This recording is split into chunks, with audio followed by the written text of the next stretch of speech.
नमस्कार. आज आपण आपला भारताचा इतिहास समजून घेताना दुसऱ्या पद्धतीचे जे काही खंड आहेत की ज्याचं थोडं वैशिष्ट्य थोडं सांस्कृतिक दृष्टिकोनातून वेगळं आहे, अशा प्रकारच्या ब्लॉककडे किंवा खंडाकडे वळणार आहोत. आतापर्यंत आपण भारताचा इतिहास हा विविध अंगाने समजून घेण्याचा प्रयत्न केलेलाच आहे, समजून घेतोच आहे. आणि त्यामध्ये आपला त्या शृंखलेमधला हा खंड चौथा किंवा ज्याला आपण ब्लॉक 4 असं म्हणतो. मागच्या ब्लॉकमध्ये म्हणजे ब्लॉक 3 मध्ये आपण किंवा आतापर्यंत सगळं आपण जर बघितलं भारताच्या इतिहासाच्या संदर्भात, जर आपण अर्बनायझेशनची स्टोरी बघितली किंवा अर्बनायझेशन कशा पद्धतीने झालं ते बघितलं. मागच्या याच्यामध्ये आपण धार्मिक ज्या काही संस्था होत्या किंवा धार्मिक पद्धती होत्या, त्या धार्मिक पद्धतींचा विकासक्रम आणि त्या धार्मिक पद्धती कशा पद्धतीने अस्तित्वात आल्या त्याचा एक आढावा जातो. त्या धार्मिक पद्धतीच्या प्रक्रियेमध्ये एक सगळ्यात महत्त्वाचा जो गाभा होता तो हिंदू धर्माच्या संदर्भातला होता. हिंदू धर्म ज्या पद्धतीने विकसित होत गेला आणि तो इतर सगळ्या ज्या काही लोकल डेटीज आहेत किंवा स्थानिक धर्म आपण म्हणूया की रिजनल जे काही धर्म होते त्या सगळ्यांना तो कशा पद्धतीने सामावत केला त्याचा खरं तर इतिहास त्याच्या अनुषंगाने धार्मिक इतिहास आणि धार्मिक पद्धतीची प्रॅक्टिसेस कशी होती ते आपण बघितलं. त्यामध्ये प्रामुख्याने आपण जे विविध पंथ होते, जे इतर जे लोकल पंथ आपण असं त्याला म्हणूया, काही ठिकाणी ते हिंदू धर्माशी विसंगत आहेत, काही ठिकाणी ते हिंदू धर्माशी साधर्म्य साधतात, काही ठिकाणी ते हिंदू मधलंच एक अंतर्गत भिन्न मतप्रवाहाबद्दलचं व्यक्त करणारे असे समूह होते. त्या सगळ्यांचा आपण आढावा घेतला. त्यामध्ये आपण खरं तर शैविझम, वैष्णविझम, शाक्त परंपरा या सगळ्या ज्या काही परंपरा त्या एका लार्जर कॉन्टेक्स्टमध्ये किंवा एका समग्र संदर्भामध्ये त्या हिंदू धर्माच्याच भाग आहेत. म्हणजे त्या धर्मविरोधी नाहीत, त्या धर्मापेक्षा विपरीत अशा नाहीत.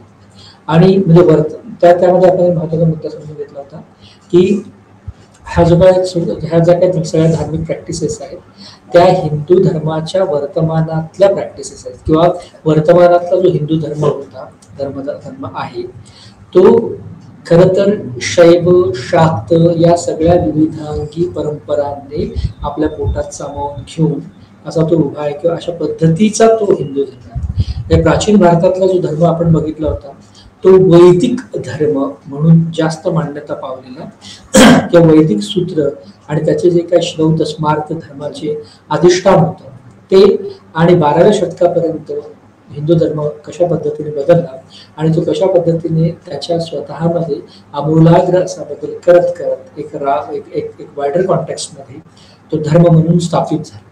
आणि त्यामध्ये आपण असं समजून घेतलं होतं की वर्तमानातला हिंदू धर्म या शैव, शाक्त आणि इथे वैष्णव या सर्व परंपरांचं सांस्कृतिक संमेलनाचं एक असं अशा पद्धतीने तो घडलेला किंवा उभा राहिलेला धर्म आहे. तो होता आपला ब्लॉक 3 मधला खंड, म्हणजे शेवटचं प्रकरण किंवा शेवटचा विभाग. त्याच सिरीजमध्ये आपण पुन्हा भारताचा इतिहास की त्या भारताच्या इतिहासामधले जे विविध आयाम आहेत त्या म्हणजे संकल्पना म्हणून, थीम म्हणून, त्यामध्ये शहरीकरण होतं, वाणिज्यिक विकास होता, धर्माच्या प्रॅक्टिसेस या धर्माच्या अंमलबजावणी या सगळ्या पद्धतीच्या गोष्टींवर आपण एक ऐतिहासिक प्रकाशझोत टाकण्याचा प्रयत्न आतापर्यंत केलेला आहे. भारताचाच इतिहास समजून घेताना आजचं जे काही व्याख्यान आहे ते त्या संदर्भात थोडं एका पुढच्या एका विकासक्रमामध्ये आहे.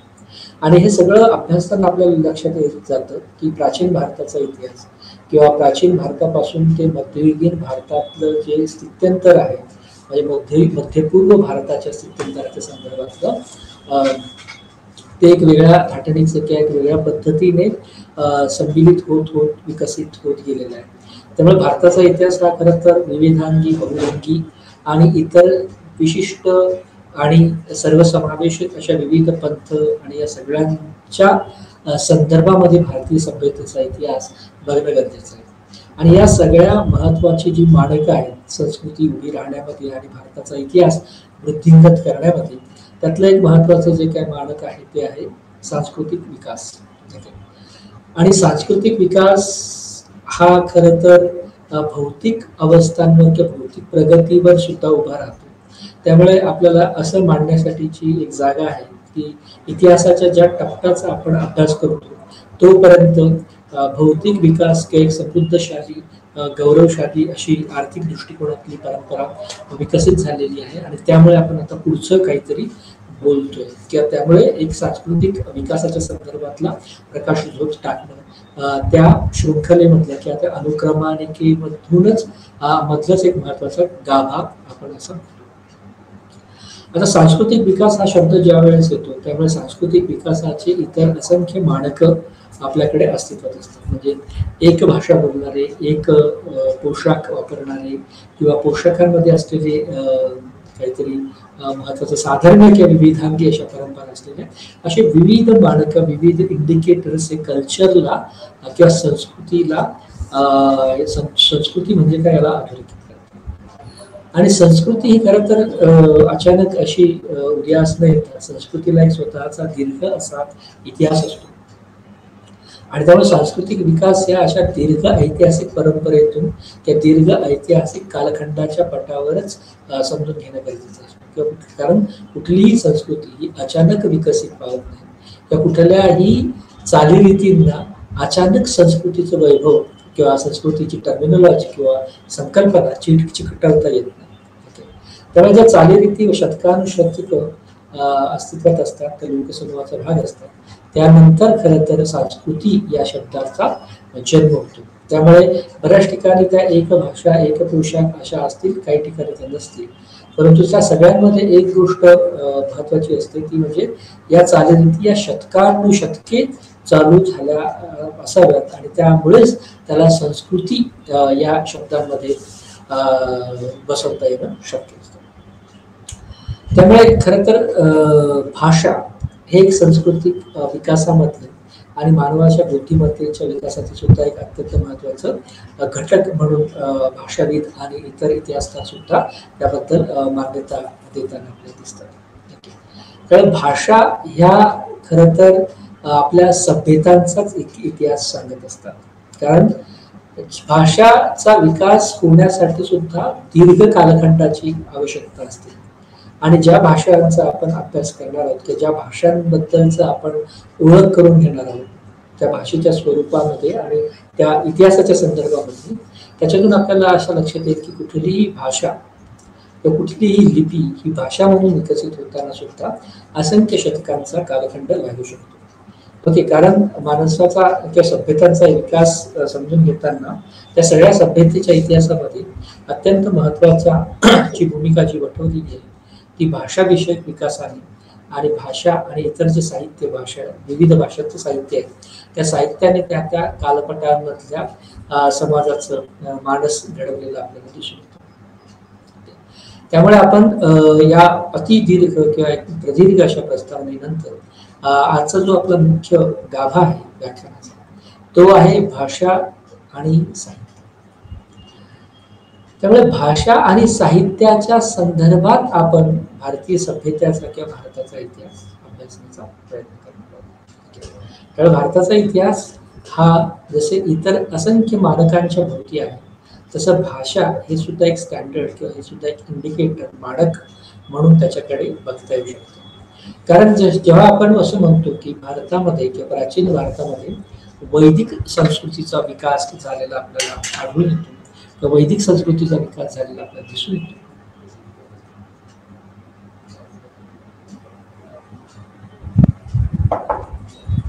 त्याचा अर्थ वैदिक संस्कृती विकसित होण्यामध्ये कुठल्या तरी भाषेने एक महत्वाची भूमिका वठवलेली असते.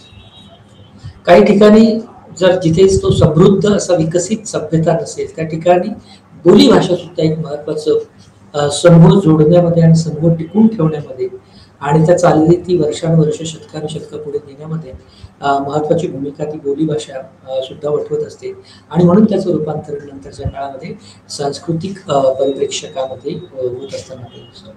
त्यावेळेस जसं आपण म्हणतो की वैदिक संस्कृतीचा विकास झाला तिथे वैदिकांची संस्कृती आपण म्हणतो, वैदिकांच्या चालीरीती फक्त म्हणत नाही. त्यामुळे वैदिक संस्कृती ज्या विकसित होते त्या ते कुठल्या तरी भाषिक अनुपस्थितीमध्ये विकसित होऊ शकत नाही.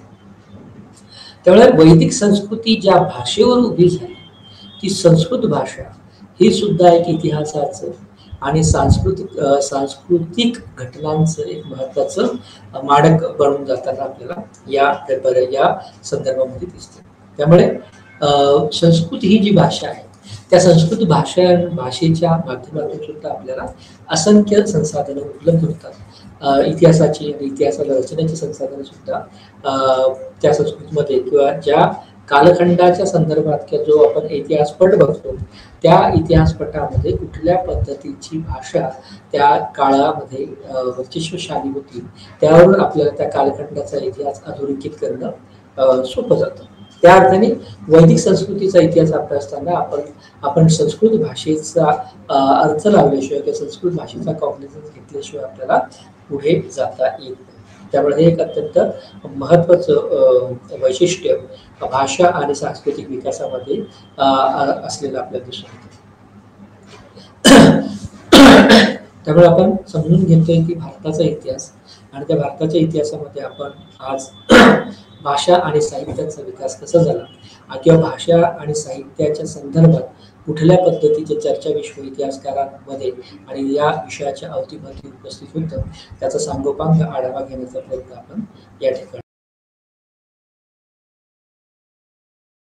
इतिहासाच्या या टप्प्यावर दिसून येतो. आणि त्या सांस्कृतिक विकास त्या अवस्थेपर्यंत नेण्यामध्ये प्राचीन भारतातल्या असंख्य महत्वाच्या भाषा, बोली, अपभ्रंश नक्की आणि विशिष्ट कालखंडांमध्ये ज्यांनी त्या कालखंडाला विशिष्ट युग पडलं. विशिष्ट म्हणजे उदाहरणार्थ वैदिक कालखंडाच्या नंतरचा काळ जो तो उत्तर वैदिक आणि नंतर एक जैन आणि बुद्धिस्ट असे एक वेगळे सांस्कृतिक परिप्रेक्षकातून वेगळ्या धाटणीच्या धर्मश्रद्धा उभ्या राहताना दिसतात. परंतु त्या धर्मश्रद्धांची सुद्धा भाषा ही वेगळी ठरते आणि त्या भाषांमुळेच तो धर्म किती लोकांनी किंवा तो किती प्रसिद्ध आहे किंवा नाही याचा आढावा आपल्याला घेणं शक्य होतं. त्यामुळे खरं तर भाषा समजून घेताना प्राचीन भारताच्या संदर्भातली ही आपल्याला नेमकी म्हणजे हा धडा कॉइन करताना हा विभाग समजून घेताना नेमकी कुठल्या पद्धतीची उद्दिष्टे आपण अधोरेखित केलेली आहे आणि तुम्ही सुद्धा हा विषय समजून घेतल्याच्या नंतर कोणत्या पद्धतीच्या ज्ञानाच्या संदर्भातल्या गोष्टी बद्दल जागृत व्हाल या संदर्भातली काही आपण उद्दिष्ट ठरवलेली आपल्याला दिसून येतात. त्यामुळे आपण पुन्हा अभ्यासतोय की म्हणजे हा जो आपला पेपर आहे तो भारताचा इतिहास BHIC 103 विषय इतिहास आणि ब्लॉक नंबर 4 सांस्कृतिक विकास किंवा कल्चरल डेव्हलपमेंट त्यातला युनिट क्रमांक 14 भाषा आणि साहित्य. त्यामुळे भाषेचं जी काही संरचना आहे किंवा भाषेचे जे नेमके उद्दिष्ट आहे ते नेमके उद्दिष्ट सुद्धा आपण अधोरेखित करणे किंवा ते विचारात घेणे अत्यंत महत्त्वाचे आहे. कारण त्या चौकटीमधूनच आपल्याला नेमकं या व्याख्यानामधून किंवा या मॉड्यूल्समधून वाचनानंतर आपल्याला काय अभ्यासता येऊ शकतं आणि काय अवगत होऊ शकतं याची बांधणी करणं शक्य होणार. त्यामुळे खरं तर आजच्या संपूर्ण व्याख्यानाचं जी काही संरचना आहे ती अशा पद्धतीने बनलेली आहे की आपण उद्दिष्ट जी नेमकी काय आहे या प्रकरणाची म्हणजे भाषा आणि साहित्य समजून घेताना कुठल्या पद्धतीची उद्दिष्ट अभ्यासक्रम बनवणाऱ्यांनी आपल्या नजरेसमोर ठेवली त्याचा आपण आढावा घेणार आहोत. त्याचबरोबर भाषा ही इतिहासाच्या या टप्प्यावर का महत्वाची ठरली किंवा भाषाविषयक घटनांचा आढावा आपल्याला संस्कृतीच्या परिप्रेक्षकामध्ये येणं का गरजेचं आहे या संदर्भातला परिचय.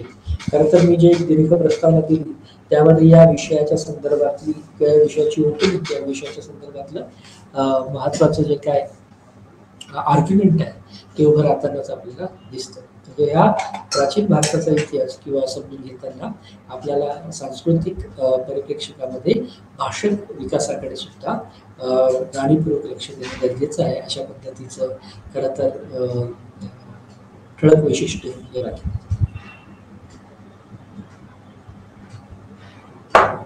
या संदर्भामध्येच आपण भारताला ज्या वेगळ्या परंपरा आहेत म्हणजे ज्ञानाच्या संदर्भातल्या आणि साहित्य अभिव्यक्त होण्याच्या बाबतीत, म्हणजे साहित्यिक दृष्टीने अभिव्यक्त होण्याच्या बाबतीतल्या त्या परंपरा सुद्धा एक महत्वाच्या ठरतात आणि त्या संदर्भातलं ऊहापोह करणं सुद्धा अत्यंत गरजेचं ठरतं. त्यामुळे प्राचीन भारताच्या संदर्भात ज्यावेळेस आपण साहित्याच्या संदर्भात आणि इतर माहितीच्या स्रोतांच्या संदर्भात विचार करतो, तर ढोबळमानाने आपल्याला दोन पद्धतीच्या वर्गवारी या ज्ञानरचनेच्या संदर्भात करून घेता येणं शक्य असतात. एक तर की भारतात मध्ये असलेल्या मौखिक परंपरा आणि लिखित परंपरा हे ते दोन वर्गीकरण. इतिहासाचं साधन म्हणून या दोन परंपरांकडे बघता येतं. आणि भारताला सुद्धा एक अत्यंत अशी दीर्घ आणि प्रचंड आणि प्रबळ अशी मौखिक परंपरा आहे.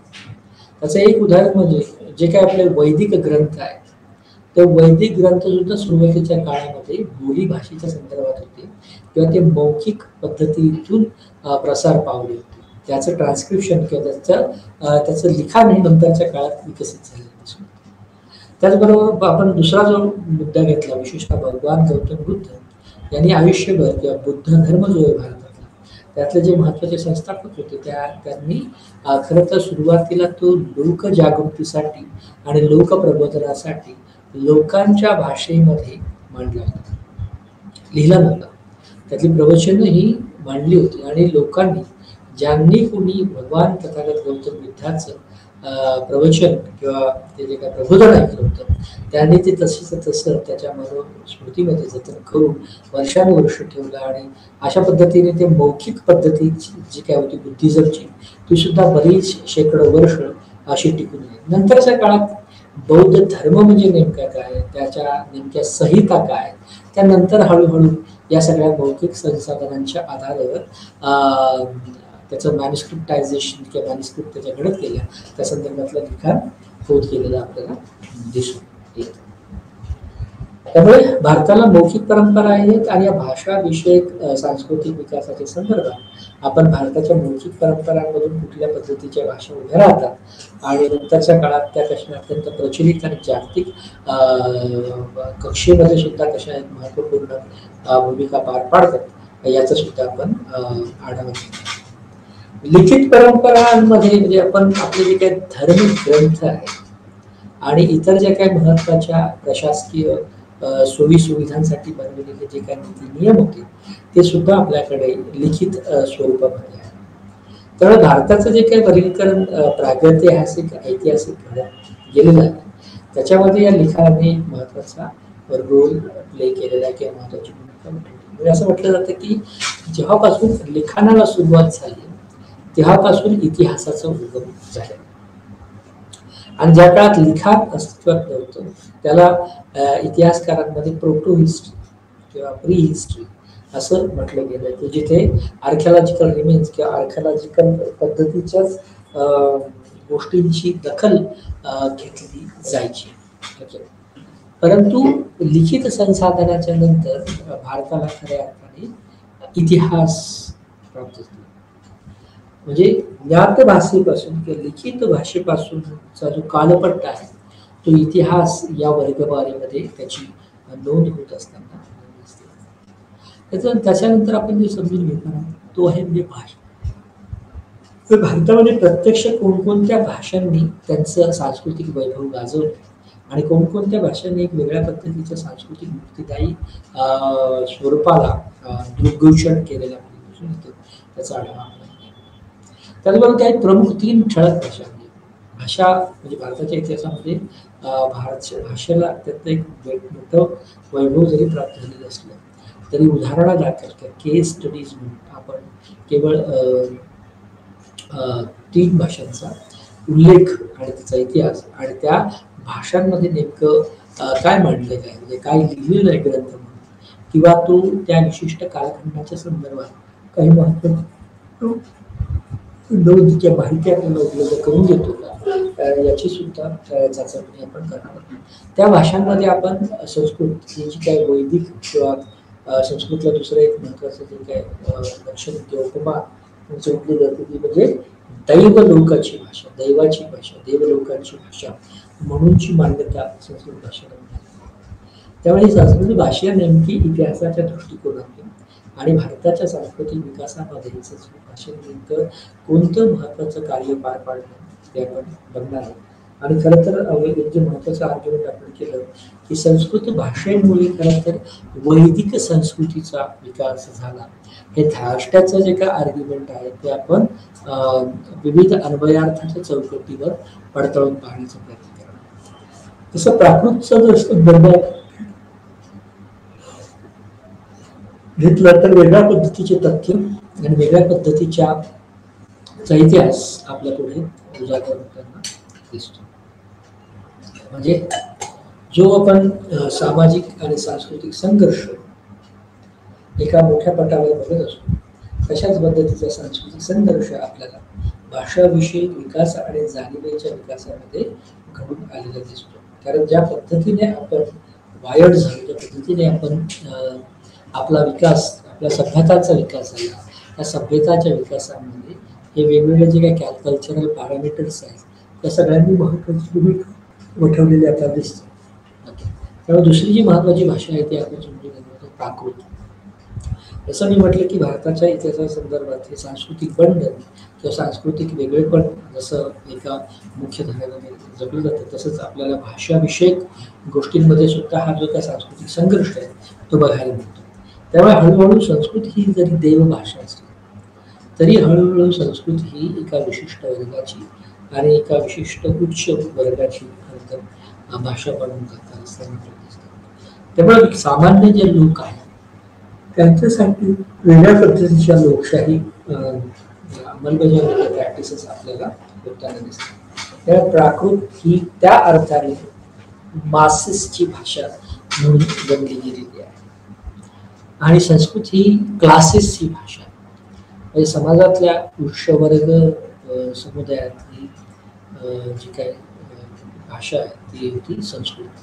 आणि एक निम्नस्तरीय किंवा खालचा की ज्यामध्ये मोठा जनसमुदाय आहे की तो त्याचं एक वेगळं वैशिष्ट्य त्याच्या सगळ्या सांस्कृतिक रचनांमधून सांस्कृतिक गोष्टींमधून अभिव्यक्त करतात. त्याच्यामध्ये सुद्धा आपल्याला हा सांस्कृतिक संघर्ष प्राकृतमध्ये दिसतो. त्यामुळे प्राकृत ही मासेची भाषा आपोआपच बनून जाते. पाली ही सुद्धा लोकभाषा आहे किंवा पाली ही तशा अर्थाने तत्कालीन समाज व्यवस्थेचा विचार करता लोकभाषा म्हणून मान्यता पावलेली अशी भाषा. त्या तीन भाषा अत्यंत महत्वाच्या भूमिका भारताच्या सांस्कृतिक इतिहासाच्या संदर्भात पार पाडताना आपल्याला दिसतात. त्याच पद्धतीने चौथा एक जो प्रकार आहे भाषेच्या समूहामध्ये तो चौथा प्रकार आहे द्रविडी भाषा किंवा द्रविड संस्कृती की जे खरं तर साहित्यांमध्ये सुद्धा जसं इतर भौतिक भारताच्या संदर्भामध्ये जगाची किंवा भारताचे दोन टोक दिसून येतात.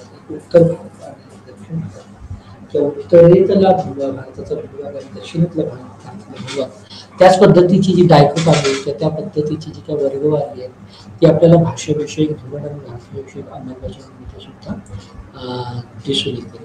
त्यामुळे द्रविडी भाषा ही खरं तर साऊथ इंडियन्स किंवा दक्षिण भारतीयांची भाषा म्हणून पण द्रविडी भाषा ही एक वेगळ्या पद्धतीच्या सांस्कृतिक परिमाणांचं सुद्धा दिशा निर्देश किंवा परिणामांची सुद्धा दखल घेताना आपल्याला दिसते.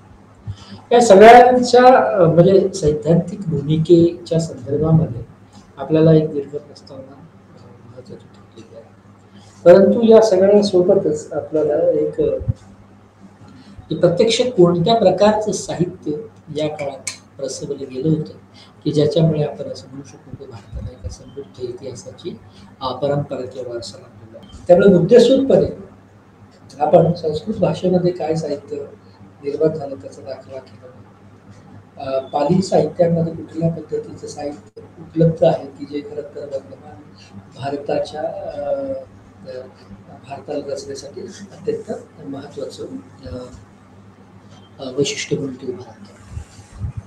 त्याच्यावर पालीमध्ये कोणत्या पद्धतीचे लेख किंवा ग्रंथसंग्रह उपलब्ध आहेत आणि सुरुवातीला हे कशा पद्धतीने मौखिक ज्ञान परंपरेचा भाग होते आणि हळूहळू ते विस्तारात स्वतःला एक वेगळ्या लिखित स्वरूपाचे सांस्कृतिक पैलू असणारे समूह म्हणून गणले सोडतो. या सगळ्या संदर्भात आपण जे एक संरचना म्हणून जे बघतो त्याच्यामध्ये भारतीय साहित्याचं काही विशिष्ट महत्व आहे. कारण ही जी भाषा डेव्हलप झाली ती कुठल्या तरी विशिष्ट उपलक्षामध्येच तयार झालेली आपल्याला दिसून येते. त्यामुळे भारतीय साहित्याचं विशेषतः या सगळ्या साहित्याचं ऐतिहासिक महत्व अत्यंत गरजेचं असलेलं आपल्याला दिसून येतं. त्यामुळे भारतीय साहित्य या साहित्याच्या आधारे आपल्याला प्राचीन भारताचा आणि मध्ययुगीन भारताच्या अगोदरची जी काही स्थिती आहे खरं तर ती स्थित्यंतराची स्थिती म्हणून इतिहासकारांनी त्या स्थितीबद्दलचा आपला धोरण प्राप्त केलेला आहे.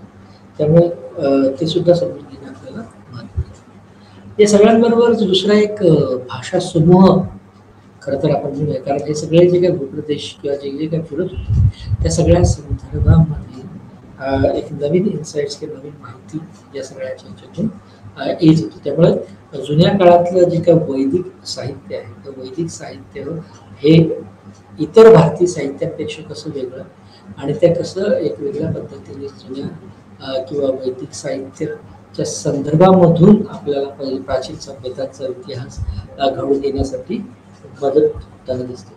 आणि ज्या वेदांचा उल्लेख केला किंवा ती सगळी जी साहित्य आहे त्यामध्ये मग खरं तर ब्राह्मण्य आहे, आरण्यकच आहे, ओके, आणि इतर छोटी मोठी ही सगळी जी काय साहित्य आहेत ही शिव साहित्य वगैरे ही सगळी वैदिक साहित्य म्हणून याची गणना केली जाते. म्हणजे वैदिक कालखंडामध्ये ज्या पद्धतीचं साहित्य त्या ज्या पद्धतीच्या साहित्याची निर्मिती झाली ते खरं तर त्या कालखंडाच्या परिप्रेक्षकामध्ये असणारे तर त्या कालखंडाचा इतिहास म्हणून गणला गेलेला आपल्याला दिसून येतं. त्यामुळे ते ठरलं वैदिक साहित्य. दुसरं आपल्याला ज्ञात असलेली महत्त्वाची म्हणजे रामायण आणि महाभारत ही अत्यंत दर्जेदार आणि कुठल्याही कालखंडाच्या कालपटाच्या पलीकडे जाणारी अशी महाकाव्य आणि पुराणे आपल्याला ती सुद्धा या भारतीय प्राचीन भारताच्या भाषावेशिक इतिहासाचा अत्यंत मूलगाभा वाटतात. त्यामुळे महाकाव्य आणि पुराणांचा सुद्धा इतिहास आपल्याला वेगळ्या पद्धतीचा इतिहास रचनेमध्ये त्या महाकाव्य आणि पुराणामध्ये आपल्याला ज्ञान असले म्हणजे महाभारत आणि रामायण. या महाभारत आणि रामायणांचे जे काही पुरावे आहेत ते उपलब्ध आहेतच. त्यामुळे तिथपासून भारताच्या लिखित इतिहास परंपरेची सुरुवात दिसते. त्याचबरोबर ज्या काही तंत्रसंहिता किंवा तांत्रिक ज्ञानाच्या संदर्भातल्या काही विशिष्ट चौकटी किंवा काही विशिष्ट पद्धतीच्या गुप्त हेतू बाळगलेल्या गोष्टी ज्या साहित्य म्हणून उभं राहताना आपल्याला या नंतरच्या काळामध्ये या सगळ्या सूक्ष्म कंगोऱ्यावरून या सगळ्या सूक्ष्म माहितीवरून आपल्याला असं दिसून येईल की खरं तर भाषा अत्यंत सोपा, सरळ, सुटसुटीत आणि एका वाक्यात संपणारा विषय असतो. परंतु भाषा विषयक जाणीव ही इतर सगळे सब्जेक्ट्सने इतर सर्वांनी कशी बघितली हे सुद्धा बघणं महत्त्वाचं ठरणार आहे. त्यामुळे वेगवेगळ्या संहिता आणि विशेषतः जैनांचं आगम साहित्य म्हणजे असं म्हटलं जातं की जैन साहित्य किंवा जैनांचा जो इतिहास आहे तो आगम भाषेमध्ये लिहिलेला आहे. कारण बौद्धांप्रमाणेच जैन हे सुद्धा त्या काळामध्ये एक विशिष्ट पद्धतीचा धर्म दृढ होत होता. म्हणजे खरं तर या सगळ्या स्टडी मटेरियलमध्ये सुद्धा त्याचे उल्लेख आपल्याला आढळत आहेत. त्या सगळ्या धर्माच्या संदर्भातलं जैनांचं एक वेगळं क्रिटिक खरं तर येतं आणि ते बौद्धांनी ज्या पद्धतीने वैदिकांना नाकारलं तशाच पद्धतीचा सुद्धा नाकार हा जैनांकडून मिळतो. त्यामुळे जैन साहित्याचा विकास हा वेगळ्या पातळीवर आणि एका मोठ्या सांस्कृतिक अवकाशामध्ये घडत गेलेला आपल्याला. त्यामुळे त्यांनी धर्मग्रंथाच्या लिखाणाचं साधन म्हणून खरं तर जैन धर्मग्रंथांना मान्यता दिली आपल्याला दिसून येते. त्यामुळे हे सगळं आगम आणि इतर जे काही महत्त्वाचे जे काही गोष्टी आहेत जे काही ज्ञानरचना आहेत त्या सगळ्या खरं तर तंत्र साहित्याच्या अविभाज्य. त्याचबरोबर भाषा आणि सांस्कृतिक विकासासंदर्भातला एक महत्त्वाचा मुद्दा म्हणजे शास्त्रीय संस्कृत काम. या शास्त्रीय संस्कृत काव्यांमध्ये आपल्याला काही नामांची माहिती मिळेलच. परंतु या सगळ्या शास्त्रीय संस्कृत काव्यांमधून सुद्धा आपल्याला एक वेगळ्या पद्धतीची अभिव्यक्ती, विशिष्ट उच्च वर्ग कशा पद्धतीने जोपासत होता त्याची इत्थंभूत माहिती त्या सांस्कृतिक अवशेषांवरून आणि त्या सगळ्या संहितांवरून आपल्याला खरं तर उपलब्ध होण्याची उपयोगी माहिती. कथात्मक साहित्याचा हा जो एक प्रकार आहे तो खरं तर फार प्राचीन अशा काळापासूनच उभा राहिला असा. त्यामुळे त्याच्यात एक वेगळ्या पद्धतीने कथात्मक कविता दिसून येतात. प्राकृत साहित्य हे खरं तर जैनांचं साहित्य म्हणून बराच काळ ते दीर्घकाळ ओळख असलेली दिसून येते. त्यामुळे ह्या सगळ्या जैन साहित्यांमध्ये जी भाषा वापरली गेली होती ही प्राकृत भाषा वापरली गेली. त्यामुळे प्राकृत साहित्याचा जो काय उगम आणि विकास आहे त्याचा इतिहास अभ्यास करणे एक वेगळी स्वतंत्र अशी गोष्ट आहे. मागच्या काही लेक्चरमध्ये सुद्धा आपण या भाषा विषयक समूहाचं विश्लेषण करण्याचा प्रयत्न केला होता, ते म्हणजे तामिळ साहित्य. त्यामुळे ज्या कालखंडाच्या संदर्भात आपण अभ्यास करतोय त्या कालखंडामध्ये दक्षिण भारतामध्ये तामिळ साहित्याचा एक मोठा विकास झालेला आपल्याला दिसून येतो की नंतरच्या काळात ते तामिळ साहित्य हळूहळू ते संगम साहित्य म्हणून सुद्धा नावारूपाला आलेलं आपल्याला दिसून आलं होतं. त्यामुळे तामिळ किंवा दक्षिणेचा जर मुद्दा घ्यायचा असला तर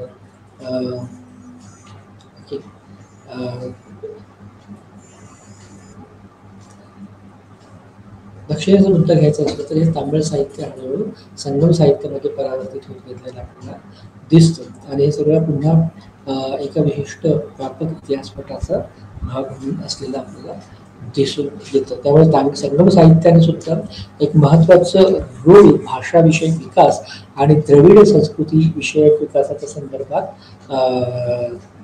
घडून आलेला दिसून येतो. त्यामुळे तामिळ साहित्य, संगम साहित्य, प्राकृत साहित्य, पाली साहित्य, वेगवेगळ्या अपभ्रंश असलेल्या भाषा हे सगळं यांनी प्राचीन भारताच्या इतिहासाला एक वेगळ्या पद्धतीचा अर्थ दिलेला दिसतो आणि ते अत्यंत महत्वाची भाषाविषयक सांस्कृतिक विकास आपल्याला याच्यात दिसतो. त्याचबरोबर कथा, नाटक, कविता हे सुद्धा एक वेगळ्या पद्धतीचे फॉर्म्स आहेत सांस्कृतिक परिप्रेक्षकामध्ये किंवा संस्कृतीच्या विकासाला टिपण्याचे. त्यामुळे खरं तर ह्या सगळ्या मॉड्यूल्समधून हा जो एक दीर्घ पसारा किंवा दीर्घ प्रस्तावना आपण केलेली आहे त्याच्याबरोबर काही विशिष्ट लिखित उद्दिष्ट सुद्धा या मॉड्यूलची भागाची आहे. त्यामध्ये याच्यातून आपल्याला भाषा आणि साहित्याचा नेमका अर्थ उमजवण्यामध्ये मदत होणार आहे. आणि सुरुवातीच्या काळामध्ये ज्या काही भारताच्या मौखिक परंपरा होत्या त्या मौखिक परंपरांनी खरं तर हळूहळू ज्या बिलीफ्स तयार केल्या त्या बिलीफ्समधून त्या मान्यतांमधून हळूहळू आपल्याला एक वेगळ्या पद्धतीचं स्ट्रक्चर किंवा एक सामाजिक संरचना उभी राहताना आपल्याला दिसते. या सगळ्या संरचनेच्या संदर्भामध्ये आपल्याला भारताच्या मौखिक आणि लिखित परंपरांचं महत्त्व अधोरेखित करणं असं एक उद्दिष्ट अनुलक्षिलेलं आहे. सुरुवातीच्या भारतात प्रचलित असलेल्या विविध भाषा आणि समाज किंवा साहित्य हे सुद्धा समजून घेणं एक महत्त्वाचं उद्दिष्ट आहे. त्यामुळे इंडियाच्या किंवा भारतात सुरुवातीच्या काळात लिहिल्या गेलेल्या विविध साहित्य प्रकारांचा आढावा घेणे सुद्धा एक महत्त्वाची घटना ठरते. त्यामुळे खरं तर रूढार्थाने भाषेकडे बघताना ते केवळ एक संवादाचं माध्यम, संवाद साधनाचं माध्यम म्हणून त्याच्याकडे बघितलं जातं. परंतु भाषा ही एक ज्ञानमीमांसा करणारी एक महत्वाची संकल्पना असलेली आपल्याला दिसून येते. कारण भाषा ही संवाद तर साधतेच, पण भाषा ही इतर संवादांच्या पेक्षा बरोबरच इतर सर्व लोकांची मनांचे किंवा मन सुद्धा साधते किंवा मनांमध्ये असलेल्या ज्या काही विशिष्ट किलबिशी काढून टाकण्यामध्ये सुद्धा भाषेचा एक महत्वाचा परिणाम किंवा महत्वाचा गोष्ट आपल्याला दिसून येते. त्यामुळे आणि खरं तर या भाषेमधून आपल्याला विशिष्ट प्रकारच्या समाजाच्या संदर्भातल्या व्याख्या आणि विशिष्ट समाजाच्या चालीरीती की ज्यामध्ये आदर्श, त्या सामाजिक नीती नियमांची काही निकष, त्या समाजाच्या काही पद्धती या सगळ्यांचा आढावा आपल्याला घेता येत असतो. ओके. आणि त्यामुळे भाषेतून फक्त संवाद साधण्याचं कार्य होत नाही, तर त्यातून त्या विशिष्ट कालखंडाच्या संदर्भातला समाज, त्या समाजाचे आदर्श, त्या सामाजिक संरचनेचे निकष आणि विविध पद्धती आणि त्याच्यातून सामाजिक विचारांमध्ये जी काही देवाणघेवाण होती त्या संदर्भातली सुद्धा एक महत्त्वाची ठळक गोष्ट आपल्याला या भाषेच्या विकासामधून दिसतो. त्याचबरोबर भाषेचे जे काही विविध दोन महत्त्वाचे वर्गीकरण प्राचीन भारताच्या संदर्भात पडलेले आपल्याला दिसून येतात. एक म्हणजे अभिजनांची भाषा आणि दुसरी म्हणजे बहुजनांची भाषा किंवा लोकप्रिय अशी भाषा. त्यामुळे हे जे काही दोन महत्त्वाचे वर्गीकरण आहेत ते आपण संस्कृत आणि इतर ज्या काही भाषा आहेत त्या भाषेच्या तथ्यात्मक घटनांच्या संदर्भात बघणार आहोत की म्हणजे संस्कृत ही खरं तर अभिजन भाषा म्हणून गणली गेली आणि एकतर मागधी, प्राकृत, पाली ह्या खरं तर लोकभाषा म्हणून मान्यता पावलेल्या आहेत आणि त्या भाषांमुळेच खरं तर त्या धर्मातल्या ज्या काही धर्मप्रसार आहेत मोठ्या प्रमाणात झालेला दिसून येतो.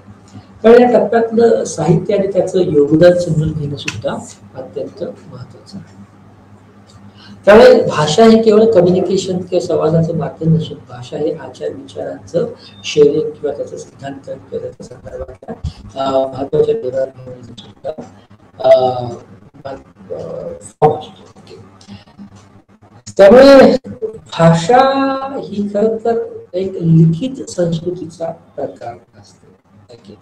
ज्या भाषेला लिपी असते त्या भाषिकांची एक लिखित अशी संस्कृती तयार होताना आपल्याला दिसते.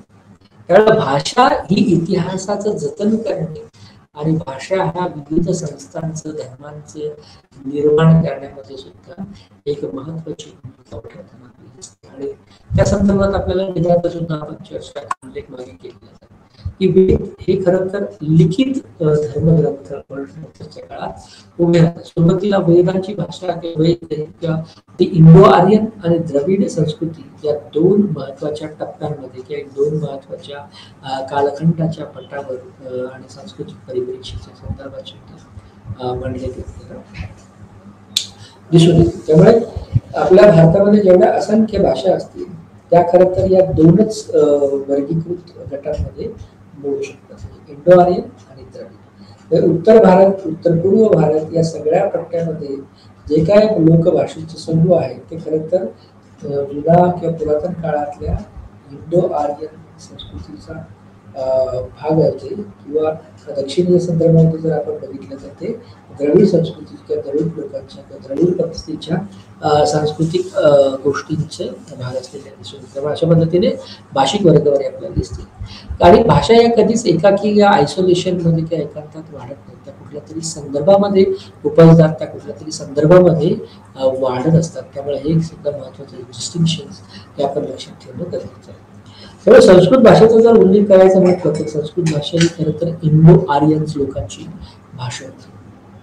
जसं आपण म्हटलं की भारताचा प्रामुख्याने भाषावर वर्गवारी जर केली तर प्रमुख दोन गट पडतात. एक म्हणजे इंडो आर्यन आणि दुसरं म्हणजे द्रविड. तर संस्कृत ही त्यातली इंडो आर्यन म्हणजे उत्तर पूर्व किंवा उत्तरेकडची अति उत्तरेकडची एक महत्वाची भाषा म्हणून गणली गेलेली आपल्याला. त्याचबरोबर इंडो आर्यन ही जी भाषा आहे त्यातूनच दुसऱ्या वेगळ्या पद्धतीने संस्कृतचा विकास झाला दिसून येतो. कारण या इंडो आर्यन भाषेमध्ये हळूहळू गोष्टींचं प्रमाणीकरण होत गेलं आणि त्या सगळ्याच्या विकासामध्ये सगळ्यात महत्वाची काय भूमिका किंवा सगळ्यात महत्वाचा जो काय भाग घेतला तो होतो म्हणजे पाणिनी, की ज्यांनी संस्कृत भाषेचं व्याकरण तयार केलं. तर पाणिनीमुळे खरं तर एक वेगळ्या पद्धतीची समृद्धी आणि लोकप्रियता खरं तर संस्कृत भाषेला अनुभवता आलेली आपल्याला दिसून येते. की जे पाणिनी 4थ्या शतकामध्ये हे व्याकरण तयार केलं त्यामुळे ही इंडो आर्यनची भाषा हळूहळू प्रमाणीकरण होत गेल्याच्या नंतर एक वेगळ्या पद्धतीने सांस्कृतिक प्रकार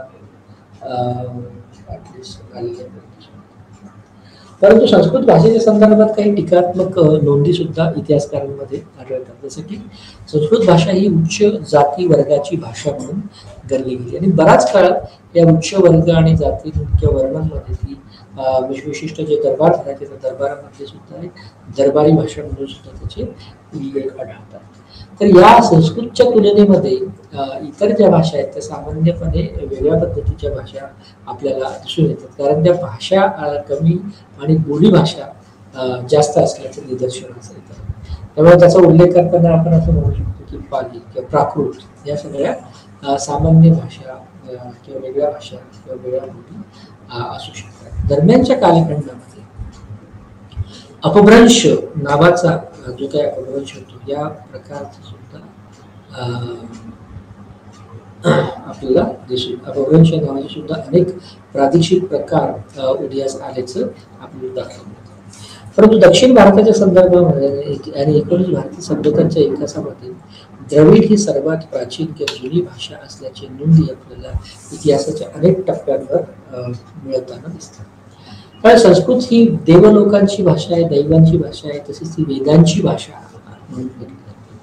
कारण संस्कृत ही खरं तर जुनी इंडो आर्यन किंवा इंडो आर्यन हे इंडो युरोपियन भाषांचे कुटुंब आहे. त्यामुळे असे जे काही विविध भाषेचे कुटुंब ज्या पटलावर दिसून येत असतात त्या इंडो आर्यन कुटुंबाचाच एक भाग म्हणजे संस्कृत भाषा.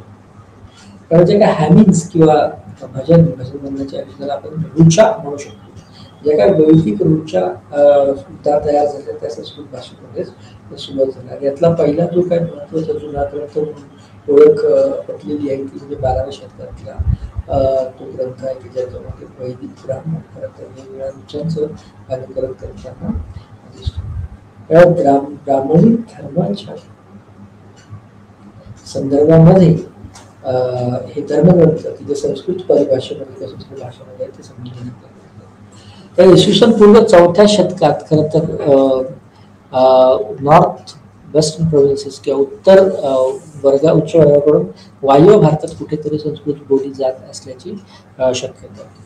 पण नंतर ती बोली भाषा खरं तर हळूहळू प्रमाणीकरणाची भाषा होत असताना लागलेली आपल्याला दिसून येत होती. त्याचं प्रमाणीकरण झाल्याच्या नंतर त्याचं साहित्यिक आणि शैक्षणिक उपयोग किंवा एक्सप्रेशन सुद्धा आपल्याला करता येऊ शक्य होतं. त्यामुळे प्रमाणमोदी भाषा, त्याचा साहित्यिक उपयोग, शैक्षणिक उपयोग हे सगळे मतप्रवाह आपल्याला संस्कृतच्या संदर्भात असून कारण अनेक अनार्य शब्दांनी सुद्धा संस्कृतमध्ये प्रवेश केला आणि हे त्या काळामध्ये पवित्र मानले गेले. आणि अशाच पद्धतीने लोकल डेटीज किंवा रिजनल गॉड्स किंवा गॉड्स या सगळ्यांच्या संदर्भात भारतीय ज्या परिप्रेक्ष्य आहे तो घडत गेलेला आपल्याला दिसून येतो. कारण भाषिक ग्रंथांची जर समजा तुलना किंवा त्याचं भारत स्वातंत्र्यापासूनच्या सगळ्या संदर्भात जर आपण बघायचं म्हटलं तर सगळ्यात जुना जो ग्रंथ आहे तो यक्षांचे निरुक्त. त्याचबरोबर ख्रिस्तपूर्व कालखंडामधले अष्टाध्यायी आणि पाणिनीचं व्याकरण हे अत्यंत दर्जेदार क्लासिक किंवा अत्यंत जुन्या अशा भाषाविषयक पुस्तकांची माहिती आपल्याला दिसत असलेली दिसून येते. पण आणि नंतरच्या काळामध्ये जे काय भाषा तयार येतात किंवा व्याकरण तयार होतात नंतर पाणिनी हे जे काय भाष्यकार किंवा पाणिनी हे जे काय व्याकरणकार होते संस्कृतचे त्याच्या व्याकरणावरची इतर भाष्य म्हणून त्याचा अभ्यास किंवा त्याच्या इतर ज्ञानाची माहिती आलेली आहे. म्हणजे त्या संदर्भात जर आपल्याला बघायचं झालं तर दुसऱ्या शतकामध्ये आपण पतंजलीचं महाभाष्य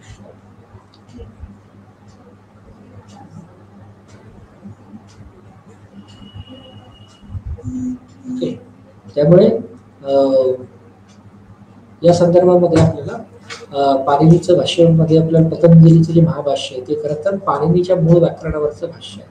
त्याचबरोबर जयदत्त आणि वामनाचं जे काही बनारसचं भाष्य आहे जे याची आवृत्ती कसिका वृत्ती या नावाने ओळखली जाते 7व्या शतकामध्ये ते सुद्धा पाणिनीच्या व्याकरणावरील भाष्य म्हणून झालेलं आहे. जैन मध्ये प्राकृत जे काय पंथ होते म्हणजे संस्कृतचे दोन प्रकार नंतरच्या काळात होते येतात. प्राकृत मध्ये सुद्धा एक दोन पद्धती या भाषेविषयी खुपतात. त्यामध्ये ज्याला अर्धमागणी किंवा ज्याला अरसा असं देखील म्हटलं जातं. सुरसैन या प्रदेश सुरसैन ज्या प्रदेशात होता त्या मथुरा या प्रदेशामधली जी काही बोली आहे ती सुरसेन भाषा किंवा मथुरेतली सुरसेन म्हणून ओळखली जाते. असं एक म्हटलं जातं की खालच्या वर्गातले किंवा माणसे जे होते ते खरं तर लोकनाट्यांमध्ये किंवा नाटकांमध्ये मागधी बोलण्याचा प्रयत्न करायचा किंवा मागधीमध्ये बोलायचा. जी काही अपभ्रंश नावाची भाषा होती ती खरं तर त्याचा वापर ह्या लोकप्रिय कवितांमधून केला जायचा. प्राकृत आणि पाली ही जी भाषा आहे ती खरं तर बुद्ध कालखंडाची भाषा म्हणून ओळखली जाते. पाली आणि प्राकृत या दोन्ही भाषांना लोकभाषांचा किंवा लोकसंस्कृतीचा एक मोठं पाठबळ किंवा वारसा लाभलेला दिसतो. आणि ह्या ज्या काही लोकसंस्कृती लोकभाषा आहे खरं तर त्या धर्माचं त्या अवस्थांचं खरं तर प्रादेशिक उपप्रकार असण्यामध्ये त्याचं प्रतिबिंब होत असल्याचं दिसतं. म्हणजे गुप्तपूर्व काळातील अशोकन जे शिलालेख आहेत ते खरं तर प्राकृतमध्ये आहेत. त्याचबरोबर विविध पद्धतीच्या धर्मनिरपेक्ष साहित्याची निर्मिती ही सुद्धा आपल्याला जर असलेली दिसते. पालीने सुद्धा म्हणजे जैनाच्या संदर्भात सुद्धा बौद्धांप्रमाणे त्यांनी संस्कृत नाकारलं आणि अर्धमागधी स्वीकारलं. त्याचबरोबर आगम साहित्य म्हणून एक वेगळा गट नंतरच्या काळात जैनांमध्ये तयार झालेला आपल्याला दिसतो. अपभ्रंश जे आहे ते खरं तर प्रामुख्याने अभिर समूह जो आहे तो अभिर समूह आणि इतर जे काही लोकसमूह होते त्यांच्यामध्ये अपभ्रंश म्हणजे बोलींमधले अपभ्रंश टाईपची भाषा विकसित होत असल्याचं. सिंहली हा सुद्धा एक भाषेचा प्रकार या बौद्ध कालखंडामध्ये होताना आपल्याला दिसून येतो. खरं तर सिंहलीचा जो काय विकास त्याचा शोध हा खरं तर त्या काळातल्या विविध शिलालेख आणि साहित्यांवरून विशेषतः दुसऱ्या शतकातल्या साहित्यांवरून ते आतापर्यंत जे आढळलं त्याच्यावरून सिंहलीच्या विकासाचा सुद्धा आपल्याला आढावा घेता येतो. दंडीन हा एक जो काही महत्वाचा प्रकार के लोकसमूह होता त्यात ते लोकसमूह हे भूतभाषा म्हणून त्याची गणना केली जायची. म्हणजे भूतभाषा हा एक अन्य बोलीभाषेचा सुद्धा एक वेगळा प्रकार. द्रविड भाषांमध्ये खरं तर आपल्याला तामिळ कन्नड आणि इतर जे काही महत्वाच्या डॉमिनंट साऊथ इंडियन किंवा दक्षिण भारतातल्या ज्या भाषा आहेत म्हणजे कन्नड हे खरं तर 6व्या शतकाच्या अखेरच्या शिलालेखांमध्ये आढळलेले एक महत्वाचे संदर्भ त्याच्यात दिसतात. म्हणजे कन्नडमधला सगळ्यात जुना ग्रंथ किंवा साहित्य हे 19व्या शतकातलं आहे असं असल्याचं मानण्यात येतं.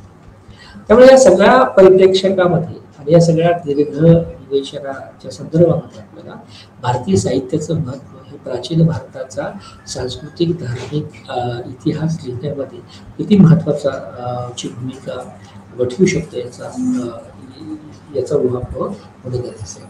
कारण प्राचीन भारतामध्ये सुद्धा हे जे काही साहित्य इथल्या लोकपरंपरा समजुती त्याच्या आधारावर आख्यानात्मक गोष्टी घडत होत्या. नाटकं होती, वाङ्मय होते, गद्य होते, विविध कविता होत्या. या सगळ्या पलीकडे सुद्धा एक वैज्ञानिक पद्धतीकडे सुद्धा कल या काळातल्या भारतीय साहित्याचा आढळतो. त्याचबरोबर एका बाजूला राजकारण, अर्थशास्त्र, वैद्यकशास्त्र, ज्योतिष, खगोलशास्त्र, अंकगणित, भूमिती याचा विकास त्या भाषिक समूहामध्ये किंवा त्या भाषिक अभिव्यक्तीमध्ये होता. तर दुसऱ्या बाजूला संगीत, गायन, नृत्य, नाट्यकला, जादू आणि दिव्यता त्याचबरोबर काही कामुक प्रणाली, वैज्ञानिक प्रणाली याचा सुद्धा विकास आपल्याला या काळामध्ये होताना दिसतो. जे वैदिक साहित्य होतं ते वैदिक साहित्यामध्ये प्रामुख्याने 3 महत्वाचे घटक त्या काळात होते. म्हणजे संहिता, ब्राह्मण्य, आरण्यक. संहिता म्हणजे संग्रह, वेद स्त्रोतांचा, प्रार्थनांचा संग्रह. ही तो संस्कृत भाषेमध्ये आढळलेला आहे की ज्याच्यावर वैदिक साहित्य उभं आहे. त्याच्यावर विविध अलंकार, उपदेश, यज्ञसूत्रे इत्यादी या संहितेचा भाग होते. ब्राह्मण ग्रंथ म्हणून काही प्रसिद्ध काही महत्वाचे विपुल असे आद्य ग्रंथ होते की ज्यामध्ये धर्मशास्त्रीय पदार्थ किंवा धर्मशास्त्रीय आधार आपल्याला नेमका शोधता येऊ शकतो. त्याचबरोबर विविध ब्राह्मण्य जे आहे ते विविध यज्ञविधी, समारंभ, काही गूढ गोष्टी, काही मिस्टिकल गोष्टी याच्यावर प्रकाश टाकतात. आरण्यके जी काय हिंदू धर्मामध्ये ज्या अवस्था आहेत, व्यवस्था असणे, वादग्रस्त असणे त्या संदर्भातल्या वनग्रंथ किंवा उपनिषद हे गुप्त सिद्धांत यामध्ये जोडले जातात. पण हे सगळे जे काही महत्वाचं वैदिक साहित्य ते ब्राह्मण केंद्रित किंवा ब्राह्मणांमध्येच्या संदर्भामध्ये असलेलं आपल्याला दिसून येतं. त्याचबरोबर महाभारत, रामायण, तंत्रसाहित्य, शास्त्रीय सांस्कृतिक काव्य आणि या संदर्भाच्या याबरोबरच इतर असंख्य महत्त्वाच्या नाटकं, कथात्मक अभिव्यक्ती आपल्याला प्राचीन भारताच्या संदर्भात संस्कृत, पाली, मागधी, अर्धमागधी, भूतभाषा, अपभ्रंश भाषा या सगळ्या भाषांच्या संदर्भात आढळतं. आणि या सगळ्या भाषिक समुच्चयाच्या आधारावर आपल्याला भारताचा सांस्कृतिक विकास झालेला आपल्याला दिसून येतो. आणि काही ठिकाणी भाषिकचे दोन महत्त्वाचं वर्गीकरण सुद्धा दिसून येतं. ते म्हणजे इंडो आर्यन भाषांचा समूह आणि द्रविड भाषांचा समूह.